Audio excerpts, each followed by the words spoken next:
ತಡಿ ಹೊಸಾವು ಹಿಂಗೇನು ಇರ್ತಾವಲ್ಲ ಇವು ನಾವು ಇವನ್ನ ಉಪಯೋಗ ಆದಮೇಲೆ ಇವನ್ನ ಒಗೆಲ್ದೇ ಇವನ್ನೇನು ಮಾಡೋದು ಇವು ಯೂಸ್ ಮಾಡಿದ್ದದ ನೋಡಿರಿ ಇದರಿಂದೆಲ್ಲ ಮುಗ್ದಲ್ಲ ಇವು ಇಂಥವು ಇರ್ತಾವೆ ಇದ್ರೊಳಗೇ ಇದು ಬತ್ತಿ ಏನಿದ್ರೆ ಪೋಣಿಸಿರ್ತಾರೆ ಅದಕ್ಕೇನು ಮಾಡೋದು ನಾವು ನಮ್ಮ ಮನೆಯೊಳಗಿನ ಇಂಥದ್ದು ಎಳೆ ಬತ್ತಿ ತೊಗೊಂಡು ಇದ್ರೊಳಗೆ ಪೋಣಿಸ್ಬೇಕು ಹಿಂಗೆ ಸ್ವಲ್ಪ ಪೋಣಿಸಿ ಒಂಚೂರು ಹಿಂಗೆ ಕಟ್ ಮಾಡಿ ಇದಕ್ಕೇನದ ನಾವು ಇದ್ರೊಳಗೆ ನಾನು ಮೇಣಬತ್ತಿ ಕ್ಯಾಂಡಲ್ ಇರ್ತದಲ್ಲ ಅದನ್ನು ಸ್ವಲ್ಪ ಹಾಕೀನಿ ಆಮೇಲೆ ಎಣ್ಣೆನೂ ಹಾಕೀನಿ ಆಮೇಲೆ ಸ್ವಲ್ಪ ಒಂಚೂರು ತುಪ್ಪನೂ ಹಾಕಿ ಆಮೇಲೆ ಏಲಕ್ಕಿನೂ ಹಾಕೀನಿ ಅಂದ್ರೆ ಒಂಥರ ಇದು ಏಲಕ್ಕಿ ಹಾಕಿದ್ರೆ ಚಲೋ ಅಂತಾರೆ ಅದು ಸ್ಮೆಲ್ಲು ಬರ್ತದೆ ವಾಸನೆ ಚಂದ ಬರ್ತದೆ ಅದಕ್ಕೆ ಆಮೇಲೆ ಈಗ ಇದ್ರೊಳಗೆ ಸ್ವಲ್ಪ ಮೇಣಬತ್ತಿ ಹಾಕಬೇಕು ಅಂದ್ರೆ ಈಗ ಇವನ್ನ ಮಾಡೇ ನೋಡ್ರಿ ನಾನಿಲ್ಲೇ ಹೊಸವು ಇದಕ್ಕೇನದಲ್ಲ ಇವನ್ನ ಹಿಂಗೆ ಹಾಕಿ ಇದ್ರೊಳಗೆ ಇದನ್ನು ತುಂಬಿ ಬಿಡೋದು ಆಮೇಲೆ ಇದೇನದ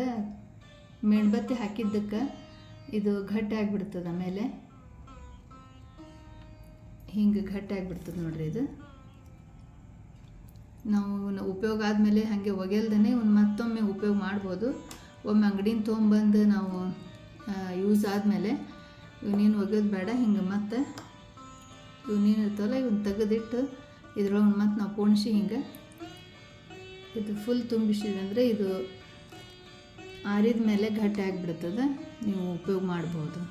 ಇವೆಲ್ಲ ನಾನು ಮಾಡಿ ನೋಡ್ರಿ ಈಗ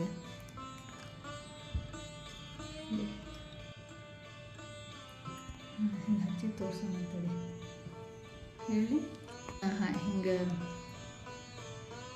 ಇವೇನು ಮಾಡಿದ್ನಲ್ಲ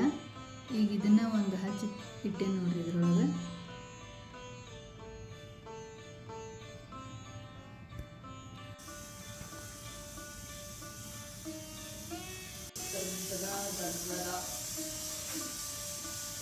ಈ ಕಲರ್ ಒಂದು ಹಾರ್ಟ್ ಸೇರುತ್ತೆ